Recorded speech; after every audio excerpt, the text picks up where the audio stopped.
ସମସ୍ତେ ଢାଲି ବୁଲିବା ପାଇଁ ଆସିଛନ୍ତି କୋଉ ଜଙ୍ଗଲ ଭିତରେ ପୁରେଇକି ଆଣୁଛନ୍ତି ମାନେ ଅଲଗା ପ୍ରକାର ନେଇକି ଆସୁଛନ୍ତି ଦେଖିଆ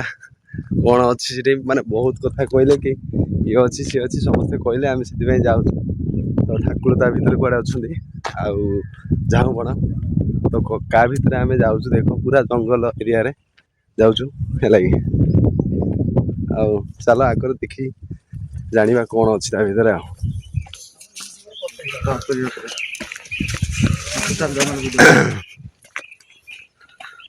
এইଭଳିଆ ବାଟ ତୁ ଟାଲିଆ ଭାଇ এইଭଳିଆ ବାଟ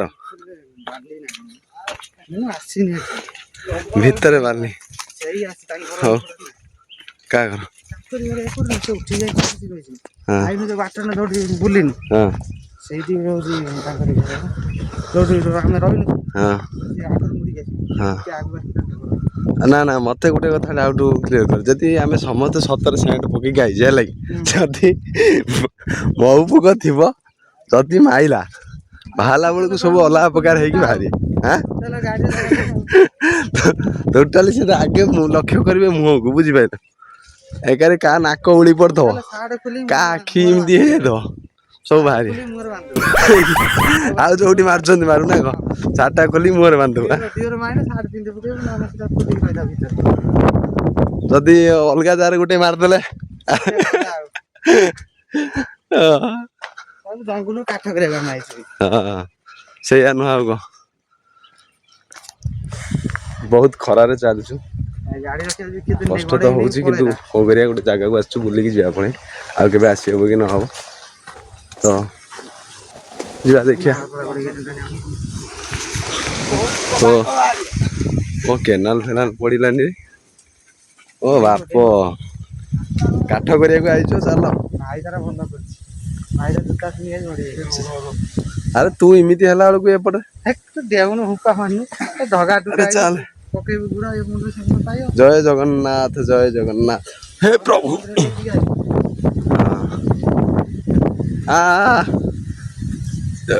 ସାବାଇସ୍ ହଁ ତୁ କାଠ କରିବା ଲୋକଟା ତୁ ଆଉ କି କଥା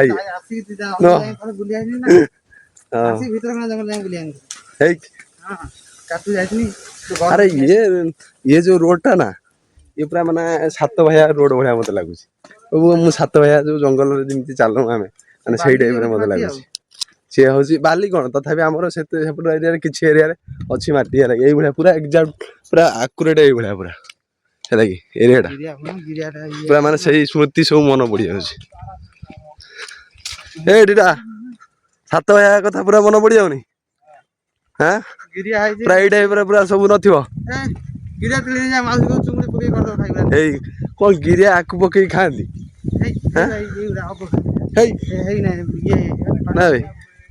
ମସ୍ତ ଲାଗିବ ଆକୁ ଖାଇବୁ ଆଖିରେ କବାର ପଡିବ ଇଏ ଗୋଟେ କହିବା କଥା ଇଏ ଜାଣିନାହିଁ ଶାଗ ଭିତରେ ହଉ ଆଉ ମାଉସୀ ଭାଉଜ ଘରିଆ ଆଇଥିଲେ ସିଏ ତାଙ୍କୁ ଛାଡିକି ଗଲେ ସାଡକୁ ଆମେ ଏବେ ଚାଲୁଛୁ ଏପଟ ଲାଇନିକି ଆମକୁ ଯିବାକୁ ପଡିବ ତ ଦେଖିବା ଯାଇକି ଆଉ କେତେ ବାଟ ଚାଲିବାକୁ ପଡୁଛି ଦେଖ ଏଇଠୁ ବାଲି ପଡିଲା ନା ହଁ ପୁରା ତ ସାତ ଭାଇ ଆଉ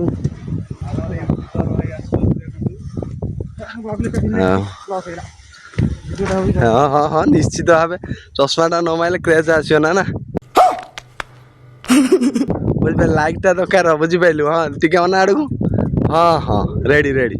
ଓକେ ହଁ ପାଖେଇ ଗଲା ବୋଧେ ଲାଗୁଛି କାହିଁକିନା ଜଙ୍ଗଲ ଟା ଦେଖା ହେଲାନି ଝାଉଁ ଗଛ ଫାଉଁ ଗଛ ଆଉ ଠାକୁର ଅଛନ୍ତି କି ନାଇଁ ତ ସେଇଟା ଆମେ ଜାଣିନୁ ଲୋକଙ୍କ କତିରୁ ଶୁଣିଛୁ ଯେ ଠାକୁର ଅଛନ୍ତି ଏଠି ବୋଲି ତ ଦେଖିବା ଅଛନ୍ତି କି ନାହିଁ ତ ଝାଉଁ ଗଛ ତ ଜଣା ପଡୁଛି ମାନେ ଏଠି ତ ଆମେ ସେଠି ଦେଖୁଥିଲୁ ମାନେ ଅଛି ବାଲି ଏରିଆରେ ହେଲାକି ତ ଚାଲ ଦେଖିବା ପାରା ଫାରା ଯଦି ବାହାରିବ ଗୋଟେ ନା ଖେଳ ସରିଛି ପାରା ଫାରା ଯଦି ଗୋଟେ ବାହାରିବ ଖେଳ ସରିଛି ଭାଲୁ ଭାଇ ଏଇଠି ଅଛି ନା ତୁ ପାଗଳା ମାରିବୁ ନା କଣ ମାରିବା ଚକରରେ ଆଣିଛୁ ନା କଣ କୋଉଠି ଶତ୍ରୁତା ଥିଲା କି ତୋର ଆମର ସୁଝେଇବା ପାଇଁ ଆଣିଛୁ ଭାଲୁ ତ ଏ ଏରିଆରେ ନଥିବ ବେ, ହେଟା ବାଘ ହୁଏତ ଥାଇପାରେ। ଆମ ସେପଟରେ ଥରେ ଦିଥର ଆମେ ଯାଇଥିଲୁ ଜଙ୍ଗଲକୁ ଏମିତି ବୁଲିବା ପାଇଁ, ବାଘ ଇଏ କରିବା ପାଇଁ ହେଲା, ଦେଖିଥିଲୁ ଯୋଉ ବାଘର ଚିହ୍ନ ଦେଖିଥିଲୁ, କିନ୍ତୁ ବାଘ କି କଣ କହିପାରିବୁ ନା, କିନ୍ତୁ ଚିହ୍ନ ଦେଖିଥିଲୁ ହେଲା। ପୁଣି ପୁଣି କୋଉ ଭଳିଆ ମାନେ ବାଟରେ ଯିବାକୁ ପଡୁଛି ଦେଖ, ଏମିତି କେତେ ଗଳିଠୁ ନେଇକି ମୁଁ ଗୁରା ଟୁକା ଗୁଡାକ ଆମେ ଆଇଥିଲୁ ଭାଇ କଳା ପକେଇ ସାଇଲେନି। ଆଉ କଣ ତାଙ୍କ ମନରେ ଅଛି ସେ କଥା ଭଗବାନ ଜାଣନ୍ତି, ବୁଝିଲେ।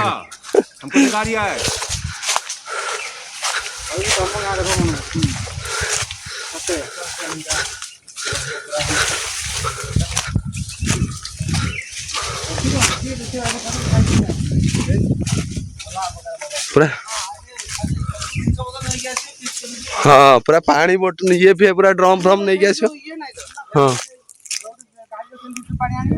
ହଁ ପୁରା ଫିଷ୍ଟି ଫିଷ୍ଟି କରିବୁ ଭାଇ, ପୁରା ଅଲଗା ପ୍ରକାର ମଜା ନୁହଁ ସେଟା। ହଁ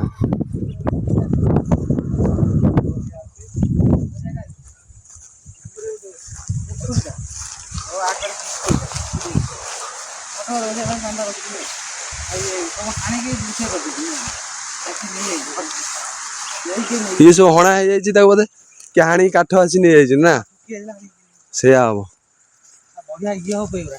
ଆବେ ସେଠି କିଏ ଗୋଟେ ହେଇ ଝାଉଁ ପତ୍ର ରାମ୍ପୁଛି ନା କି? ନା ନା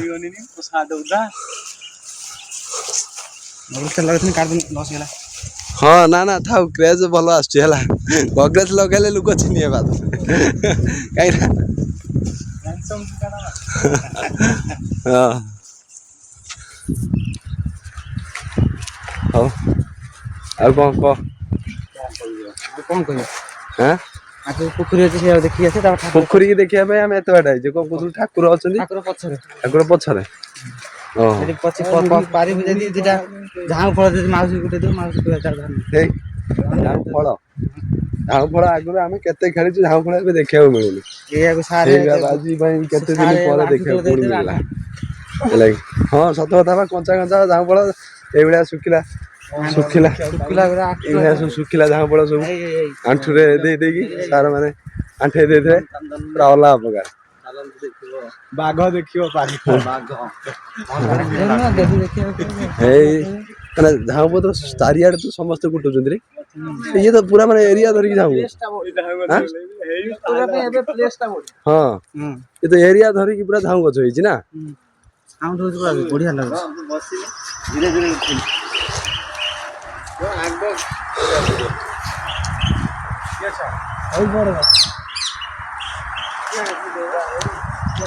ପୁରା ଏରିଆ ଧରିକି ପୁରା ଝାଉଁ ଗଛ ନା। ହଁ ହଁ ପୁରା ଟୋଟାଲି ସତ କଥା ସାତ ଭାଇଆ ପୁରା ବଢିଆ ଲାଗୁଛି, ଆମ ଗାଁ ଭଳିଆ ବୁଝିଲୁ, ଟୋଟାଲି ଏ ଏରିଆ ଟା।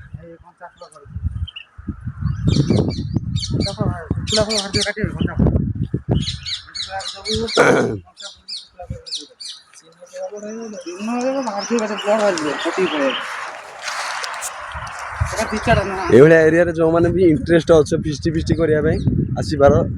ତାର ଡିଷ୍ଟ୍ରିକ୍ଟ ହଉଛି ରାଜନଗର, ରଙ୍ଗଣୀ, ତାଳଚୁଆ, ଢାଲି ନାମରେ ଆମେ ଜାଣିଛୁ। ଆଉ ବାସ୍ କିଛି ନାହିଁ, ଆସିବ ବାସ୍ ରୋଡ ପାଖରେ, ମେନ ରୋଡ ପାଖରେ। ହଁ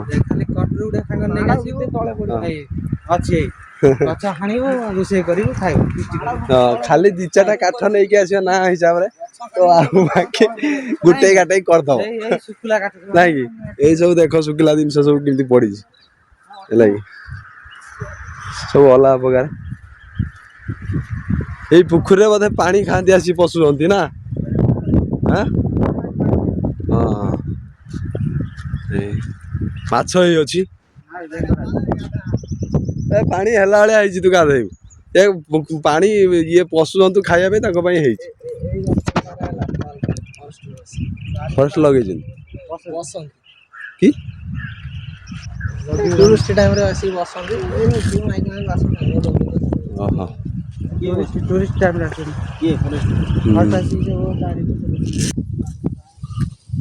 ଓହୋ ଆମେ ମାନେ ପାସ୍ କରି ପଳେଇ ଯାଇଥିଲେ ନା ଏପଟକୁ। ଆମେ ସେଇଠୁ ଯାଇଥିଲୁ, ଆମେ ଏଇଠି ହଁ ପାଖରୁ ଯାଇଥିଲୁ। ଏ ପାଖରେ ଯାଇଥିଲେ ନା। ଏଟା କଣ ଏଟା ଗାତ ଗୋଟେ କିଆ ଥିଲା ଇଏ କି କଷ୍ଟ କି ଆଁ ଗାଲି ଗାତ ଏଇଠି ମାନେ ଏ ଗଛ ଠାକୁର ନା କିଛି ଏଇ ବା ଇଏ ହଉଛନ୍ତି ଠାକୁର ମନ୍ଦିର କଣ ମାନେ ଆମର ଯେମିତି ଗ୍ରାମ ଦେବତୀଙ୍କର ଯୋଉ ଯେମିତି କି ସେଇ ଟାଇପ ରେ ଥିଲା ନାଇଁ କି ହଁ ଖୋଲି ହେଇଥିଲା ଗାଁ ଟୁରିଷ୍ଟ ଟାଇମ ରେ ସବୁ ହଁ ଠାକୁର ଭୋଗ ପାଇଁ ଏଟା ମାନସିକ ରୁହେ ହଁ ମାନସିକ ଆସି କରନ୍ତି ଓହୋ ଏ ଠାକୁରାଣୀଙ୍କ ନାଁ କିଛି ଜାଣିଛୁ ନା ଜାଣିନୁ ତାରିଣୀ ନା କଣ ବା ତାରିଣୀ ବା ତାରିଣୀ ତାରିଣୀ ନା କଣ କହନ୍ତି ହଉ ସେ ଆସନ୍ତୁ ସବୁ ସକାଳେ ପୂଜା ହେଇଛି ହଁ ପୂଜା କରି ଯାଇଛନ୍ତି ହଁ ଲୋକ ଆସି ଏଠି ପୂଜା କରି ଯାଉଛନ୍ତି ନା ଆମର ସେପଟେ ଇଏ କେତେ ପୂଜା କରି ଯାଉଥିଲେ ଆଁ ତମ ସେପଟେ ପୂଜା କରି ଯାଉଥିଲେ ହଁ ସାଧୁ ବାବାଙ୍କ ସାଧୁ ବାବାଙ୍କ କତିକି ସବୁବେଳେ ନୁହଁ ମାନେ ଇଏରେ ଆଉ ବୁଲି ପୂଜା ହେଇଥିଲା ହଁ କିଏ ନେଇ ପଳେଇବ ବୋଲି ଡାଇରେକ୍ଟ ମାର୍କେଟ ହୁଁ କୋଉଟା ଓହୋ ଏଇଗୁଡା ସବୁ ଲାଗେ ଏଗୁଡା କିଛି କଷ୍ଟ ଏଇ ସବୁ କଣ ମାନସିକ ବାନ୍ଧିକି ଯାଇଛନ୍ତି ନା ଆଉ ମାନସିକ ନୁହେଁ ଏଇଗୁଡା ପିଲା କିଏ ବାନ୍ଧିଛନ୍ତି ଆଚ୍ଛା ଆଚ୍ଛା ମାନସିକ ବାନ୍ଧିଲେ ଗଛରେ ବନ୍ଧା ହେଇଛି ହଁ ହଁ ନଡିଆ ଏବେ ଟିକେ କମ ଦେଖାଯାଉଛି ଦେଖାଯିବ ଡିସେମ୍ବର ମାସଠୁ ସେଇଟା ଅଧିକା ହଁ ଲୋକ ମାନସିକ ବି ରଖେ ଏଠି ଆସିକି ସେଠିକି ଯାଏ ପୂରଣ ହୁଏ ନା ବା ତାହେଲେ ମାର ମହିମା ଅଛି ଆଁ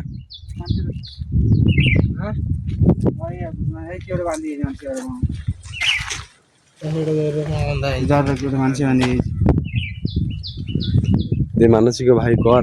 ମୋ ଭାଉଜ ଆସିଲେ ସାଙ୍ଗରେ ନେଇକି ଆସିବୁ କର ତୁ କରିକି ଯା ମନ ଡାକିଛି ମାନେ କର ଗୋଟେ ବାନ୍ଧେ ଆସି ଭୋଗ କରିକି ଯିବୁ କଣ ଏରିଆ ଟା ଏତେ ବି ମାନେ ଖରାପ ନାହିଁ କି ଏତେ ବି ଭଲ ନାହିଁ ଯାହା ବି ଅଛି ଠିକ ଠାକ ଅଛି କଇଆ ଗଛ ନା କଣ ସେଟା କଇଆ ଗଛ ନା ହେଇଛି ନା ବେଲ ଗଛଟା ଥିଲା ସେଇ ସେଇଟା ନା କଣ ଏଇ ନା କଣଟା ଏଇଟା ଶୁଖି ଯାଇଛି